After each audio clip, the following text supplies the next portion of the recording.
guys, it's Denadon here, and man, it has been quite a while since I last did a video or stream, or pretty much anything for that matter.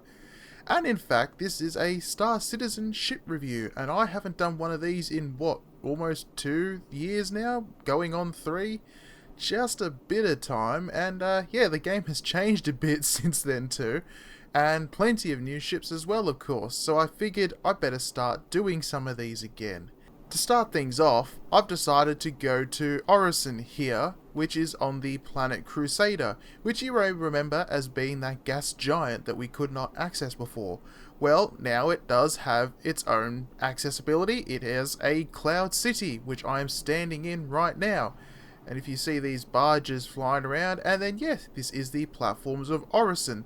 This is the shipyards that build, well, the ships for Crusader Industries. Now, Crusader Industries, if you know your lore, makes various transports and that sort of thing for both the Empire and, well, other sorts of uses, you know, civilian and whatnot. And today I figured, why not review a Crusader ship on Crusader? It just seems fitting, doesn't it? And for that, we have this beast right here, which you can't really see from this angle, but yes, it is bloody massive.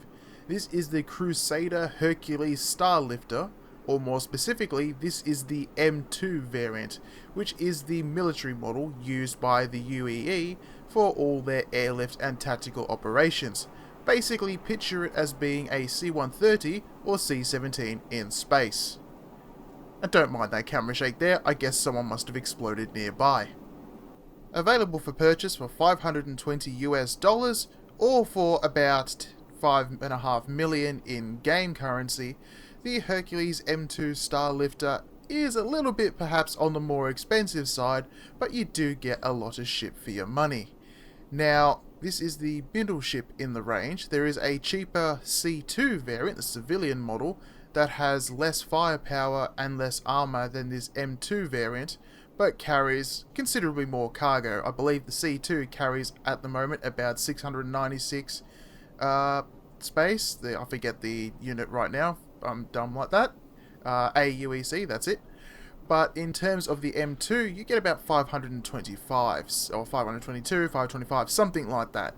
So it's a little bit lower. Now, what does this actually change? In trading, yeah, it's a good amount, but this ship is still higher in capacity than the previous king of trading in the game, which was the Drake Caterpillar. Now, first things, we'll have to actually, take a look at the outside, and then we'll go inside as we normally do. Now, I'm landed on just a random pad here on the sky thing, so hopefully I don't fall off the edge. That would not be good. Otherwise you just fall and get crushed. But as you can see, the cockpit, nice and high, quite tricky to land, because like the Constellation, no nose gear. It only has these 2 gear at the back. Now, I'm not sure how that works center of gravity wise. They must have really damn heavy power plants or something in the back here. But speaking of power plants, you have these quite large engines on the side. You have VTOL engines as well here, which you can see fold out and point down for when you're in VTOL mode. Very useful, because this ship is a little bit sluggish sometimes in atmosphere. It's not too bad, but it handles pretty well. Oh, and I just noticed I lied, there is a middle gear right there. Not much when you compare how much of the ship overhangs in front of it, but nevertheless, it's there. Keep carrying on round the back, and watch the platform that I don't fall off. You can see there's much of the same design. We've got the more main engines here. You can see there's the 4 thrusters there. You got the tail fins, no rear guns on this side. There is a rear turret on the bottom and a rear turret up on the top. They are linked by the gunnery station, so one player can control those guns remotely, which is always a nice touch. You have the great big rear cargo door here, and yes, I mean, it is huge. Just look at how high I have to look up to it. But yeah, it's quite massive. And then if we duck around the corner, we'll go back to the front of the ship. Now, you have a boarding elevator as well, not on this side, on the other side, that accesses all 3 decks of the ship. Well, 2 decks of the ship plus exiting, so I kind of made things up a bit weird there too. But yes, let's go open the door. Now, you see that tiny little panel here? That is the panel you need to hit to open the door. Now if I zoom in, you can see it has a lock and unlock feature, like all other Crusader ships do, and then an open button. That lock allows the owner of the ship to prevent other people accessing the ship. A nice feature. But, as much as I agree with their idea of making these panels more intuitive so, people have to physically access them, I'm not sure how you're meant to actually be physically pressing this button. I mean, here's me. There's the panel up there. Let's see if I can get a better angle. There's me. And can I move the camera? Yes, there's the panel. I don't know about you, but I don't think that's within reach.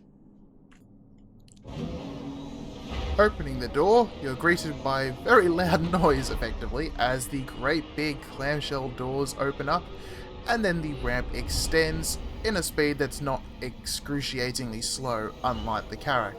Now it's telling me I've left the ship just as I'm about to board it. But yes, you can see here, great big door entryway. Don't mind the gap, that is to do with me not landing the ship evenly, because it is quite difficult to land evenly. But yeah, and you can see here there is another turret under the chin. But we go up here, we will board the interior of the cargo bay. Now this is quite the cavernous space, as you can see, there we go. And it is a very simple affair too, there is not much in here as you would expect. You can pretty much just drive something straight through in and out, which is actually the entire point. You've got the lift tucked away off to one side and an emergency escape ladder as an alternative in case the lift doesn't work. A nice feature. But if we go round the back here, we will open up the rear door as well. So if we open that up, you will see the sheer amount of space this ship has. Like the shadows there as the lighting opens up, ramp goes down. And yes, there we go. So from here, you can see you could quite easily fly something through this ship, which indeed is possible. And for all you pocket carrier aficionados out there, you can use this ship as a pocket carrier. You can fit an Aurora in here, you can fit the snubs in here, the snub fighters. You can fit the Pisces in plentiful numbers in here quite easily. And yes, this ship, as it was designed for, can carry at least 2 Nova tanks, or a Nova tank and a ballista mobile missile launcher, or various other vehicles. You can fit a lot of Ursas or Cyclones in here, for example, or quite a few Dragonflies. But anyway, let's carry on. Interacting with this little panel here will open the elevator up, a nice industrial affair. And then we step through, and we can go, you can see here the lower deck, which we are on. We can exit the ship, or go to the top deck. So let's go to the top deck here. That door closed very quickly and silently behind us. And now we are on the upper deck of the M2. Now this is where the other big differences between this and the C2 can be found. Now you'll see here we have all these access compartments for various features like the life support. The idea of course being these components will need to be repaired if something goes wrong, so you need an ability to access them. So that's a nice touch. Helps with, actually getting around the place. Now, if we move around here, this is the top for our ladder, and you can see there's a hatch open. We don't want to go down there just yet. But yes, we step through here, we get the auxiliary crew station. Because the M2 is a military transport variant, you get some jump seats here for troopers that might be transported with the ship.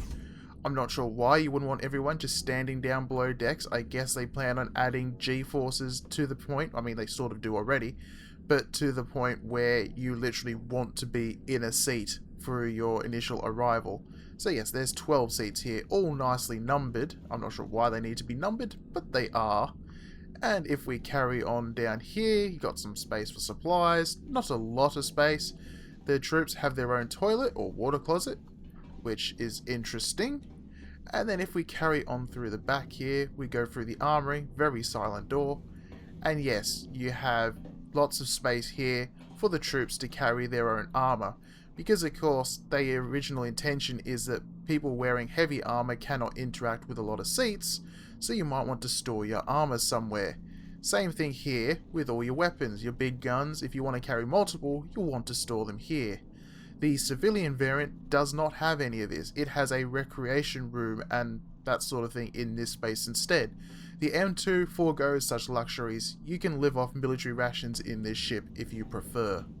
Heading back on the main deck, we'll head aft, and you'll see this is where our machinery is. The great big power plants that power this beast, and the cooling system, which has a very interesting glow to it. I don't think that looks particularly healthy to stand up this sort of close to, but we'll do it anyway because why not? Heading over the central walkway, and don't mind all those cables and that incredibly blinding light down there, God must be watching us and judging or something. You'll see we have a mirror here for more power plant access, and then if we head through here we will get to the habitation for the crew of the M2. Now you have more storage space, you have more lockers to store your own equipment, you have a few bunks. The crew for this ship is 3, so you have an extra crew member compared to the C2. That is because you have a dedicated gunner here, whereas the co-pilot would be expected to be the gunner in the civilian variant, which has less guns anyway. Otherwise, not much different equipment really to most other ships. You got your toilets, you get your little desks for doing stuff, I guess, and your lockers. You know, pretty bare bones and basics. No special blankets, unlike the MISC ships, so that's disappointing. Heading forward now, we will go to the bridge of the M2. Now that opens up nicely and enables us to get into this little neck corridor. I suppose it's a neck. Now here, you can access various other components by opening these doors. You can see here we have, I don't know what this one is, lightning. That looks like a power plant of some sort. Or maybe that's our shields. I don't remember the names off the top of my head. You'll have to forgive me on that one. If we open this one up too, you'll see, yes, that will be our shields, because they've got these weird emittery thingamajiggies. I'm sure that's the technical term right there for them. But that is where all this stuff is. Moving further forward, whoops, I misjudged that, we have all our escape pods. All up the front, interestingly. So if you're down in the lower deck, you've got quite a trip to get here. I suppose you could just, open up one of those big cargo doors, leap out of it and hope for the best. But that seems a little bit, crude when there are all these pods here that you could probably use instead. Still, nice that there is a ship that has more crew pods and escape pods, rather I should say, than its base crew, allowing you to have at least some hope for salvation for your friends. And here we are, the bridge itself, where the final difference between the C2 and the M2, as I mentioned, this M2 has a separate gunner seat, who sits side on as if he's a flight engineer, although he'd be sitting on the wrong side. He's technically the navigator if this was an old aircraft. But you'll see very quickly, the panel here is very much based on a commercial airliner, although the seats slide forward because, I don't know, reasons. So let's enter a seat, and we'll head right on up forward. That's quite the jump. You'd hope the seat stops so you don't get thrown through the windshield. But yes, here we are. We are on the seat. Sorry, my chair rotated, so I'm fixing my positioning. You've got a few decent MFDs available to the pilot. You've got the 3 here on the left. You have 1 in the panel in the middle there, in sort of the center pedestal. And then you have the co-pilot side over there.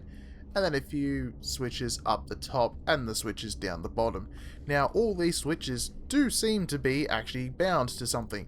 You can see here we can change our scanning HUD, turn the quantum display on. You can set the landing gear via the toggle there. There's a quantum drive button. You have all these switches here for engaging cruise control. It's really nice that they've actually physically bound so many items to these. Now of course, if you're like most players, you won't bother with any of that and you'll just hit the hotkey. But it's kind of fun that, in their pursuit of immersion, they've actually added these features. So the power's already on, so let's just turn the engines. I would love that to be more like an actual airliner as opposed to just pressing a toggle switch, but it is what it is. Same here, you can turn your weapons on and off, whatever. But there we go, with our engines on. Let's switch the exterior so you can have a better look at the ship itself. So yes, it is quite an aesthetically pleasing ship, if you ask me. The design is quite nice. It is very wide, as you can see here. It's almost wider than it is long. And yes, that nice through cargo bay there. Just mind when you fly through from the rear that you don't smash into that forward gun turret. Or just take a C2, which doesn't have that chin gun in the first place. That might be your better option. But yes, fairly nice looking ship. Now, let's get the gear ready, or rather not the gear, let's get the cargo doors. So if I can remember which switch has the exterior, so there we go. If we close the exterior, we can watch the ramps close.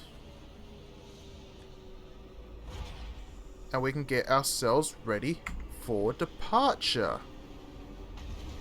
Man, those clouds are looking good today. This is of course the first planet that has volumetric clouds, which is cool. But yes, let's take off. Nice easy takeoff there. Let's put the gear away. And you can see the VTOL pointing down, keeping our thrust going. It's pretty easy on this planet. The G's aren't as strong as, say, Hurston. So we're not in a bad position here. Let's just turn away from this building because I don't want to accidentally boost into it. And there we go. You can see we have a few engines pointing at the back here. So you have your 4 main engines that we pointed out previously, and you have 4 smaller sort of sub-engines up the top. Now let's close our VTOL if I remember the binding for it.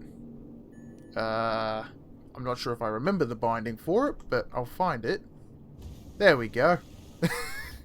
They changed that binding and it annoys me every single time because I pressed the wrong one. And it's giving me a tutorial for scan mode, which I don't want, thank you very much, but they did change that.